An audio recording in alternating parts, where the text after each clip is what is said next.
اور میں نے ایک دفعہ ایک بزرگ ہیں اور میں نے کہا نا حضرت ہم ماننے والے ہیں، ہمیں نہیں یہ والوں کی لوڑ کوئی بھی، ہم ماننے والے ہیں۔ میں نے ان کی زبان سے سنا کہ دور تھا بزرگوں سے پاک رضی اللہ تعالیٰ عنہ کا ہے، افلت شموس الاولین شمسنا ہے، حضور کا دور مبارک تھا۔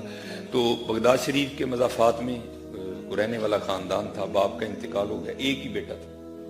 تو جب باپ کا انتقال ہو گیا تو ماں کہتی ہے بیٹے کو، بیٹا خواہش تو یہ تھی کہ تجھے کوئی بڑا سا عالم دین بناتی، لیکن اب میری مجبوری ہے، اب گھر تو نہیں چلانا سارا، تو میں نے اب فیصلہ کیا کہ تجھے بغداد شریف بھیجو، ٹھیک ہے؟ تو لیکن بیٹا اتنا کام کرنا کہ کام بعد میں ڈھونڈنا، پہلے جا کے کسی اللہ کے ولی کی تلاش کرنا اور اس کا مرید ہو جانا۔ کیونکہ حضرت یہ تو اب بھی گندی سوچ آ گئی نا، پہلے تو کہنے ہاں بے مرشدہ سپ بھی پیڑا ہوتا ہے، سپ تو ہوتا ہی پیڑا ہے لیکن بے مرشدہ سپ بھی پیڑا ہوتا ہے حضرت۔ یہ تو اب ہوائیں چل گئی اور عجیب و غریب باتیں شروع کر دی گئی حضرت۔ ماں نے کہا بیٹا پہلے مرید ہونا بغداد شریف جا کے، تو کام بعد میں تلاش کرنا۔ تو بچہ تھا نا، وہ اپنی ماں سے پوچھتا ہے ابا جی جس کا مرید ہونا ہے اس کی کوئی نشانی بھی تو بتائیں نا۔ اس نے کہا بیٹا اس کا مرید ہو جانا جس کا تسبیح اور مصلی سے بڑا تعلق ہو، اس کا تو مقصد تھا جو ذاکر ہو بڑا زیادہ، جو نمازی ہو، جو پرہیزگار ہو، جو نوافل پڑھنے والا ہو۔ وہ بچہ کام تلاش کرنے کے لیے گیا تو اس نے کہا چلو مرید تو بعد میں ہو جاؤں گا، پہلے کام تلاش کروں۔ تو وہ کام کے لیے جس کے پاس گیا نا، وہ بزرگ فرماتے ہیں بڑے بابے ہو رہی سن، تھلے مسلا پایا سی، ہاتھ سے انہوں نے تسبیح لپیٹی سی۔ انہیں کہا لے بھی کام بھی لب گیا تو پیر بھی لب گیا دونوں ہی کام ایک جگہ ہو گئے۔ پہلے تو کام تلاش کیا، پھر وہ کہتا جی مجھے مرید بھی کرو۔ اس نے کہا بھائی گل سن، میں دنیا دار آدمی۔ اس نے کہا نہیں، میری ماں نے کیا سی او دا مرید ہو جائیں جدا مسلے اور تسبیح نال تعلق ذرا پکا ہوئے، بیٹھے مسلے تے تسبیح باں تے بنی جے، اور کی پکا ہونا ہے۔ اس نے کہا اچھا ضرور ٹھیک ہے، چل بھائی مرید مرید مرید مرید ہو گیا۔ اب حضرت جی وقت گزرتا گیا، بچہ بھی آہستہ آہستہ شعور بیدار ہوتا گیا، پتہ اسے بھی لگ گیا کہ پیر ہونے والی کہانی کوئی بھی نہیں ہے، لیکن حضرت جی تھا مرید نا۔ اس نے کہا بات میں نے دے دی ہے، جو ہوئے گی ان دیکھی جائے گی، پیر ہے یہ میرا ہونا۔ وہ بزرگ فرماتے ہیں وہ ایک دن نا استاد نے اس کو کسی کام سے بھیجا، وہ کام کر رہا تھا تو جناب شور اٹھا بازار میں، ادب ادب بزرگوں سے پاک کی سواری آ رہی۔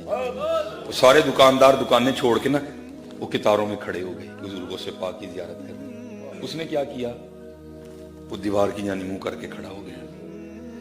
اب بزرگوں سے پاک رضی اللہ تعالیٰ عنہ ہے تو کہتے ہیں سارا کچھ ہی ہمارے لیے دسترخوان کی مانند ہے، ان سے کیا چھپا تھا حضرت۔ بزرگوں سے پاک گزرے نا تو دیکھا سارے میرے منہ کر کے کھلوتے ہیں، کاندل منہ کر کے کھلو رہے ہیں۔ کہا جاؤ اس کو لے کے آؤ، لائے تو آنکھیں زور سے بند۔ حضور نے مسکرا کے فرمایا بھائی میں کیوں نہیں دیکھتا، تو سارا زمانہ مجھے دیکھنے کے لیے کھڑا، تو کیوں نہیں دیکھتا؟ عرض کی حضور آپ تے غوث الثقل ہیں، اور ولی نہیں جدے کندھے تے آپ دا قدم مبارک نہ ہوئے تے حضور، لیکن ہے کہ جڑا میرا پیر ہے نا ادھر ماڑا تھوڑا جہا، تو میں نہیں تانوں ویکھنا کوئی بھی، کیونکہ تانوں ویکھاں گا پیر دی عقیدت گھٹے گی تہاڈی ودے گی۔ اس کو کہتے ہیں مریدی ہے، میں نہیں ویکھنا پاویں تسی غوث الثقل ہیں، لیکن دیکھنا نہیں میں تانوں کوئی، کیونکہ مجھے پتا میرا پیر ماڑا ہے، میں نے آپ کو نہیں دیکھنا، کیونکہ آپ کو دیکھوں گا اپنے پیر کی عقیدت کم ہوگی، آپ کی بڑھ جائے گی۔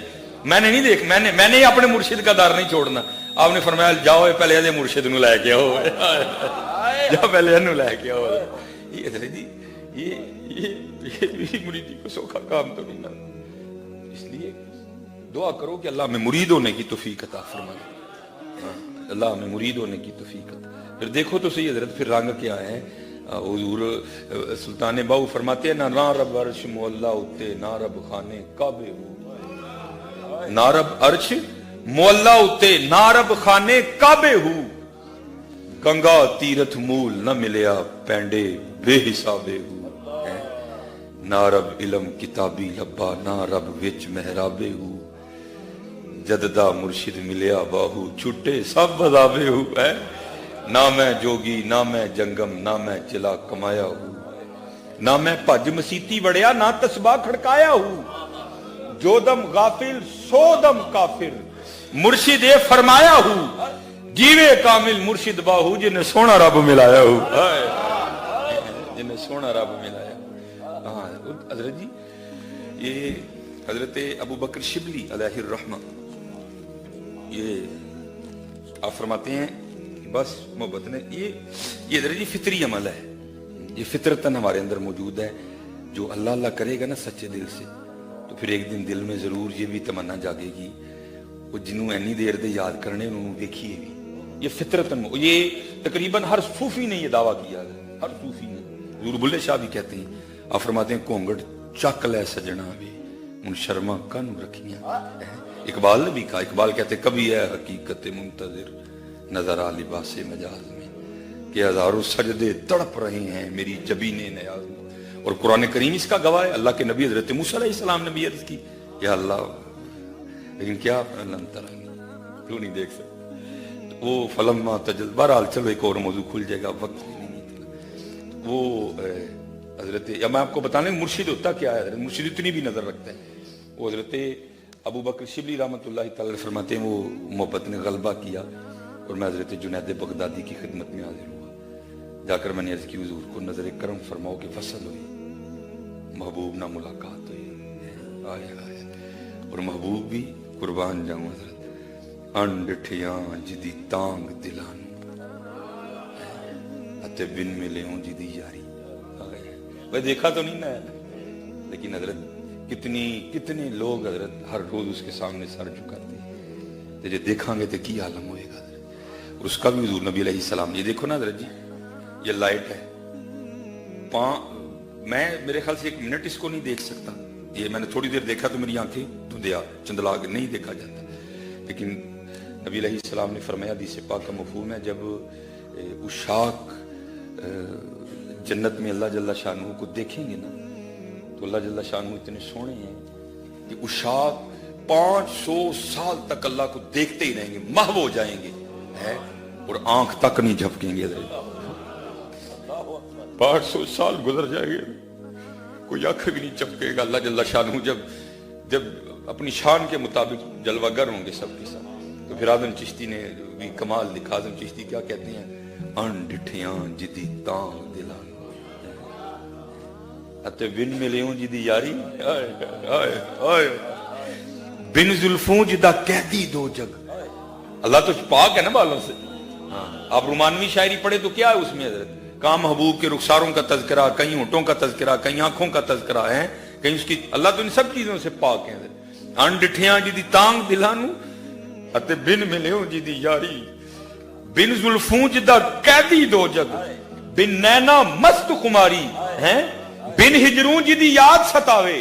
کو بندہ بڑا مغموم بیٹھا نا, بھائی کیا ہوا, یار میرا پتر اٹلی ہوں تھا مجھے یاد آنڈے, لیکن وہ تو شارک سے بھی تیرے نزدیک ہے. بن ہجروں جدی یاد ستاوے, بن صورت خلق پجاری عالم اوس دی حمد کی لکھا, میری حمد و دے کس کاری. یہ فطری عمل ہے حضرت جی کہ جب کوئی محب, کوئی عاشق, کوئی سالک جب تسلسل سے اللہ اللہ کرتا ہے, پھر ایک وقت آتا ہے پھر نہ چاہتے ہوئے بھی زبان سے نکلتا ہے, گونگٹ چک لے سجنا وے ان شرما کانو رکھیاں وے.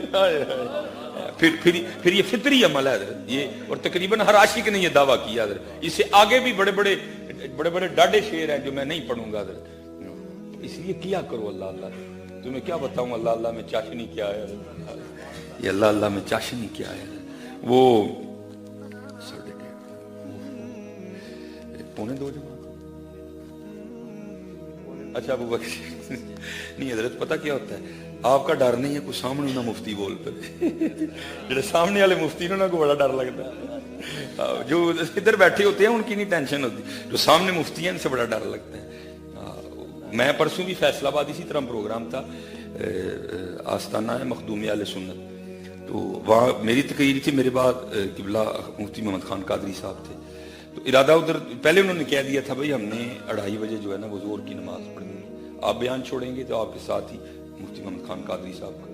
میں نے اس لیے ٹھیک 1:15 بجے جو ہے نا بیان چھوڑا, تو قبلہ خان قادری صاحب تو سامنے ایک مفتی صاحب بول پہ بھائی ظہر دا ٹائم ہو گیا. میں ٹھیک ہے جناب, وہ ڈر لگتا ہے باقی نہیں کوئی بھی حضرت. وہ اور یہ بات یاد رکھا کرے, ایسا کوئی معاملہ ہو نا بھائی ڈیٹ تو آپ نے اور میں نے رکھا ہے, وہ قرآن شریف میں تو نہیں آیا کہ وہ 1:30 بجے پڑھنی ہے.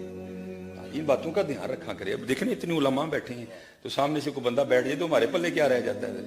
اس لیے کوئی یہ 1:30 بجے زور والا ٹائم آپ نے اور میں نے رکھا ہے, 1:45 والا ٹائم آپ نے اور میں نے رکھا ہے, تو کوئی ایسا ایشو نہیں ہے. حضرت ابو بکر